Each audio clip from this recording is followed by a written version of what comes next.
그래서 저는 저희 의뢰인들 중에서도 자산가 분들에게 둘, 셋 자제분들이 있는 분들에게는 그렇게 이야기를 합니다.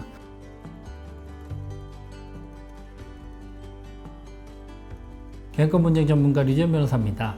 오늘은 세 자매의 난, 이 세 명의 자매가 아버지로부터 주식을 물려받아서 정말 치열하게 경영권 분쟁을 한 케이스를 한번 같이 분석을 해보고, 이 케이스에서 우리가 조금 인사이트를 얻을 수 있는 부분들, 그리고 경영권 분쟁 전략적으로는 각각의 상황에서 어떤 방식으로 전략을 취하고, 그리고 이 방법들을, 이 상황들을 타개해 나갈 수 있는지에 대해서 한번 조금 몰입도 있게 이야기를 진행해 보도록 하겠습니다.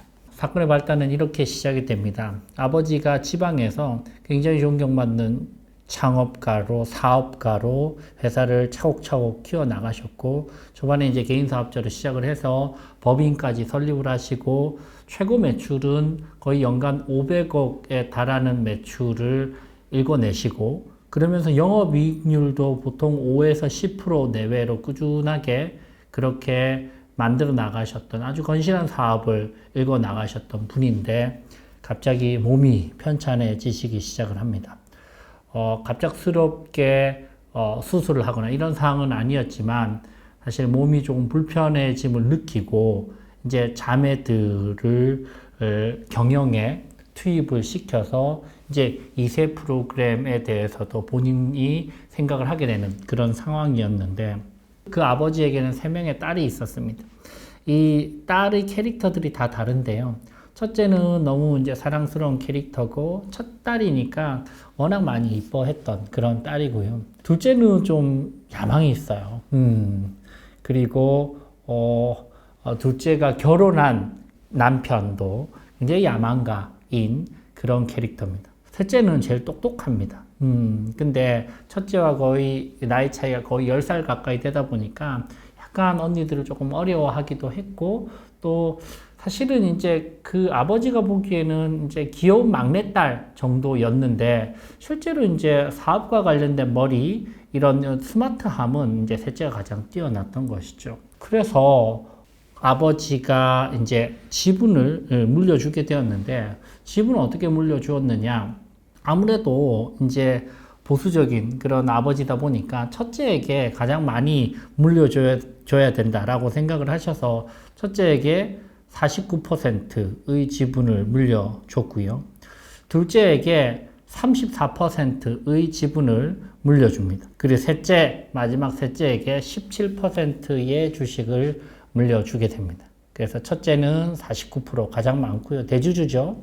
둘째는 34%, 셋째는 17% 주식을 보유하게 되었고, 근데 첫째가 이렇게 사랑스러운 캐릭터고 첫째 딸이기도 해서 49% 물려줬지만 별로 뭐 회사를 경영할 그런 캐릭터는 전혀 아니에요. 근데 둘째는 야심가죠. 그래서 34%의 주식을 보유한 둘째 딸에게 대표의 권한을 줬고, 둘째의 남편에게 감사 권한을 줬습니다. 셋째는 실질적으로 17%를 보유하고 있지만, 결국 아버지가 편찮으신 이후에 실질적인 일을 다 한 사람은 사실은 셋째예요. 셋째가 좋은 대학을 나왔고 똑똑하고 일머리도 빠른데 조직 장악력도 은근히 있어요. 나이는 어린데. 그래서 사실 이 셋째가 가장 스마트한 캐릭터입니다. 이렇게 된 상황에서 아버지가 이제 급격히 편찮아지기 시작하면서 상황이 이제 안 좋아집니다.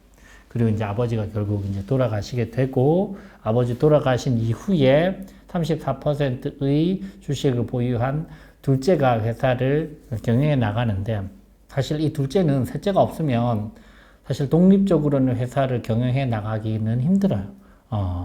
야망은 크고 욕심은 있으나 셋째에게 절대적으로 의존하는 그런 관계이고, 그리고 첫째 언니는 뭐 이 상황에 대해서 본인에게 그렇게 뭐 불리하지만 않는다면 크게 관심은 없으나, 또 내게 만약에 나를 무시하거나 불리한 상황이 전개되면 또 발끈하는, 욱하는 성격은 있고요.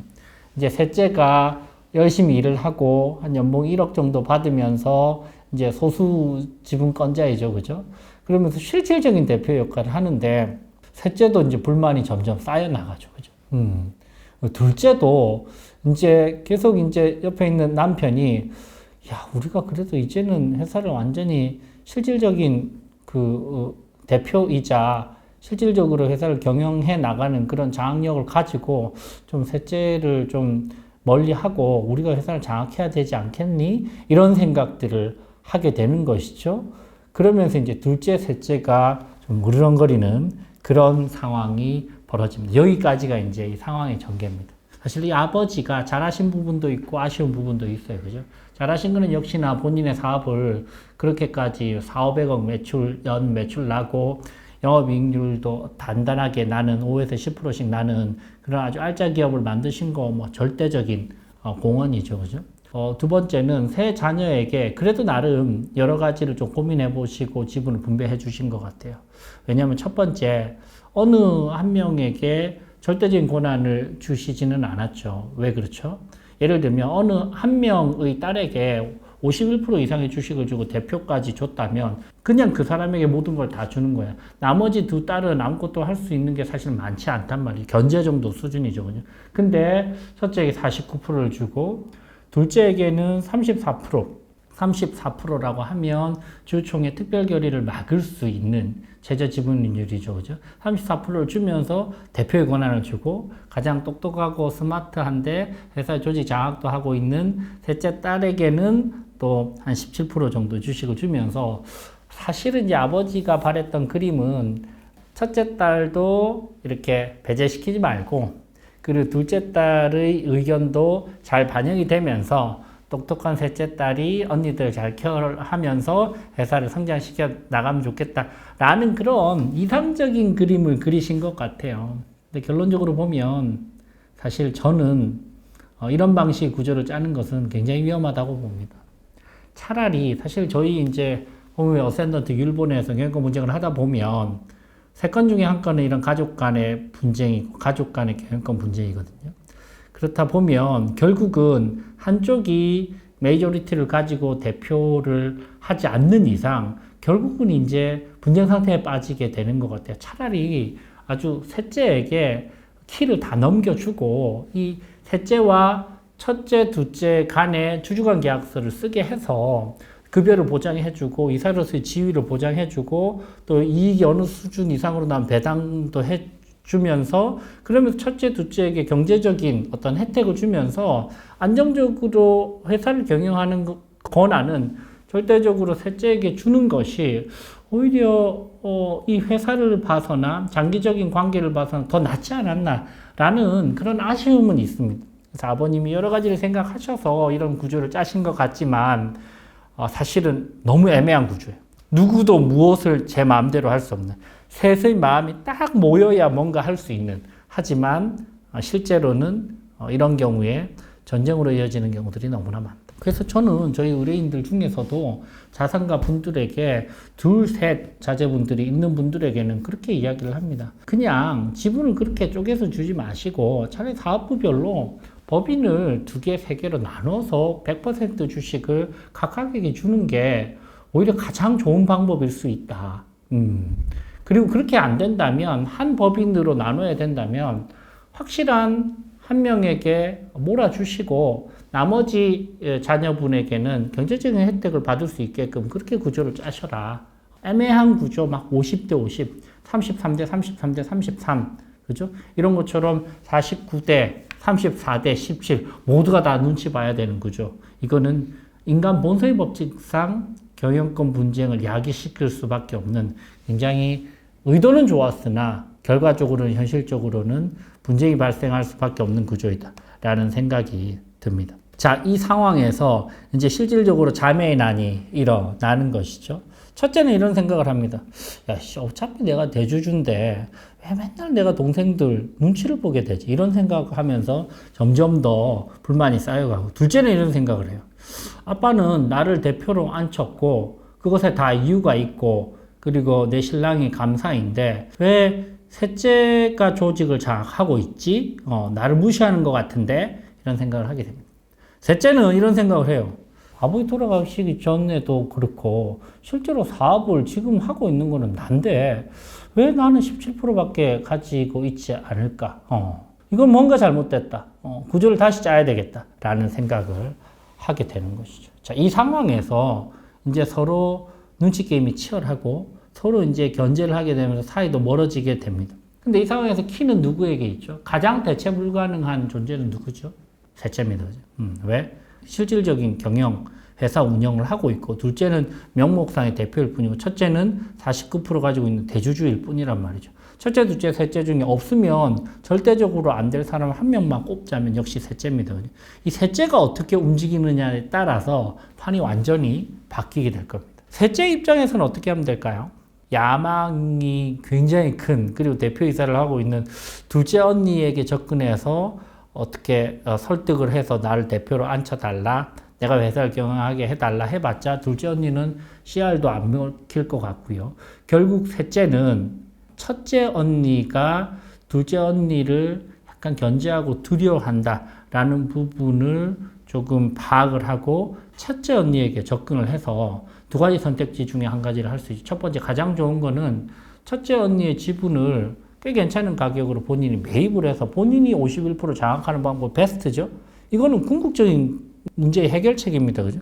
본인이 51%를 장악하면 어떻게 돼요? 그러면 이사를 더 선임해서 이사회를 장악하고, 이사회를 장악하면 어떻게 돼요? 이사회에서 대표이사를 해임시키고 선임하고 모든 걸 다 할 수 있는 구조를 만들 수 있잖아요. 그죠? 그게 첫 번째 방법이고, 그게 안 된다면 첫째 언니에게 합의를 이끌어서 설득을 시켜서 내가 대표를 하게 해주세요. 그리고 그럴 경우에 첫째 언니에게 이런 혜택들을 줄게요. 라고 제안을 하는 방법들도 있습니다. 그죠? 어떤 혜택들이 있을까요? 예를 들면 첫째 언니에게 급여를 준다든지, 그죠? 등기이사로. 아니면 첫째 언니의 뭐 아들이나 딸 중에 똘똘한 친구를 핵심적인 회사의 어떤 멤버나 아니면 뭐 상무급이나 부장급으로 고용을 해서 뭐 예를 들면 연간 뭐 8천만 원, 1억 연봉을 보장해 준다든지, 그죠? 그래서 언니가 실제로 니즈를 가지고 있는 부분들을 정확하게 파악해서 공략하는 그런 방법들도 있을 것이고요. 근데 그럼에도 불구하고 첫째 언니에게 지분을 어느 정도 확보하지 못하면, 그죠?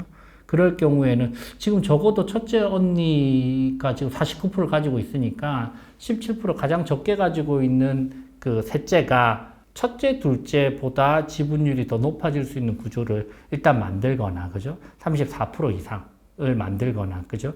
아니면 베스트는 본인이 50% 이상, 특히 이제 51% 이상을 장악하면 이게 베스트겠죠. 그런 방식으로 지분을 단계적으로 매입하는 방식들도 있을 수 있을 겁니다.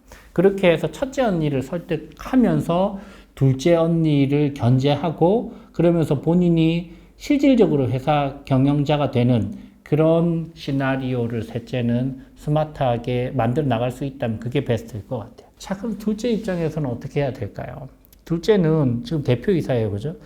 각각의 경영권 분쟁에 있어서는 본인이 가지고 있는 핵심 강점을 레버리지를 일으키는 게 핵심입니다. 셋째가 가지고 있는 핵심 강점은 뭐죠? 조직 장악력이 있고 실무를 누구보다 잘한다. 첫째가 가지고 있는 핵심 강점은 뭐죠? 내가 대주주다. 그죠? 나를 어떤 방식으로 설득시키지 않은 문제가 근원적으로 해결되지 않는다. 둘째가 가지고 있는 핵심적인 강점은 뭐예요? 대표이사다. 대표이사다. 대표이사가 가지고 있는 장점은 뭐죠? 본인이 회계 아니면 뭐 계약 모든 정보들을 전부 다 업무를 집행하는 사람이기 때문에 다 파악할 수 있다. 그죠?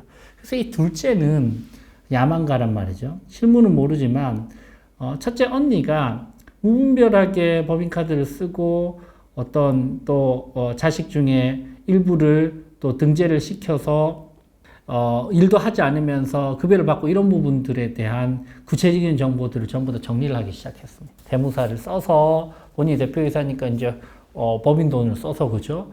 아주 치밀하게 정리를 해서 꽤 많은 금액에 억 단위가 넘어가는 언니의 그런 배임횡령 혐의를 포착하게 되고 증거 자료도 가지고 있고, 그리고 셋째 그의 그런 허점이나 실수나 법인카드 사용 내역이나 아니면 뭔가 잘못한 부분이 없는지도 치밀하게 파헤치기 시작했죠. 셋째는 크게 허점은 없었지만 첫째는 분명한 허점이 드러났고 그걸 가지고 또 방어막을 활용하는, 방패로 활용하는 그런 어떤 전략을 펼치는 게 실질적으로 둘째가 할 수 있는 그런 방법이 아닌가라는 생각이 듭니다. 자, 그렇게 해서 셋째가 움직이죠, 그죠? 셋째가 결국은 첫째 언니의 지분을 획득할 수 있느냐 없느냐, 이게 이제 굉장히 큰 관건이고, 만약에 그런 지분을 확보하지 못한다면 임기 보장을 해서 대표이사로서 나를 선임시켜달라. 지금 이제 이사회는 3명이에요. 첫째, 둘째, 셋째이기 때문에 첫째와 셋째가 편을 먹으면 이사회를 장악할 수 있고 과반을 장악할 수 있고 본인들 마음대로 대표이사를 선임하고 해임시킬 수 있단 말이죠. 그죠? 그래서 셋째가 결국 첫째를 어디까지 설득시킬 수 있는가가 핵심이고, 만약에 그렇게 해서 총구를 만약에 둘째 언니에게 겨눈다면 둘째 언니는 어떻게 해요? 다시 첫째 언니의 약점을 파고들어서 이렇게까지 하면 나도 가만히 있지는 않을 거야.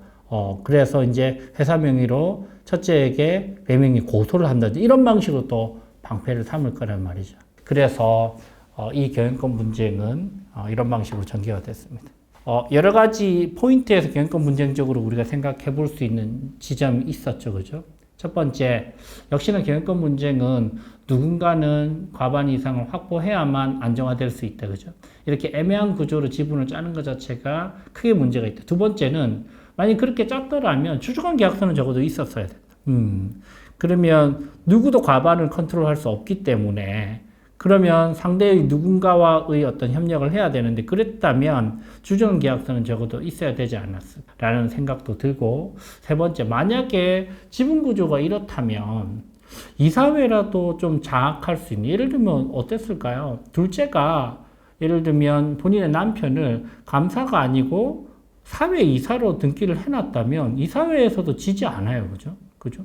둘째가 본인의 남편이랑 2표, 그리고 첫째와 셋째가 2표, 2대2이기 때문에 이사회도 이제 지지 않기 때문에 막 대표이사를 함부로 바꾸고 사실 이러기도 쉽지 않단 말이죠.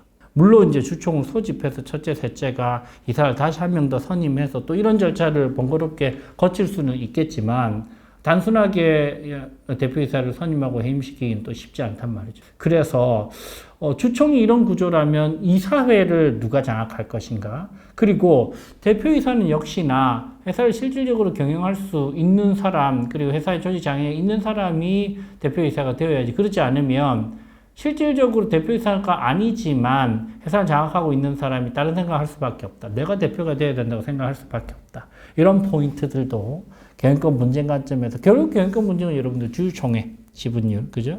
이사회를 누가 과반을 장악하는가, 그리고 대표이사의 역할을 누가 하는가, 이 세 가지의 트라이앵글에서 움직이는데, 이제 이 부분들을 한 가지 한 가지씩 짚었을 때 취약점이 보인다면 역시 거기서 문제가 터진다. 그죠? 그러니까 이 구조는, 그죠? 대표이사이긴 하지만 33%밖에 없고, 조직 장악력이 없고 실무를 모르는 둘째, 그죠? 그리고 대표이사가 아닌데 조직을 다 장악하고 있고 본인 대표이사인 것처럼 행동을 하고 있는 셋째, 그죠? 그리고 대주주이긴 하지만 51% 장악하지 못하고 능력도 별로 없는 첫째, 이 구조 사이에서 메비우스의 띠처럼 분쟁이 발생할 수밖에 없는 그런 구조가 아닌가. 사실은 인간 본성에 반하는 그런 구조를 만들어 놓은 거야. 너무 이상적인 아버지의 꿈이 아니었을까라는 생각이 듭니다. 자, 오늘 여기까지 한번 해보겠습니다. 여러분들 경영권 분쟁은 역시나 구조를, 가버넌스 구조를 어떻게 짜는가부터 시작을 해야 될 것 같아요. 지금까지 경영권 분쟁 전문가 류재현 변호사였습니다. 감사합니다.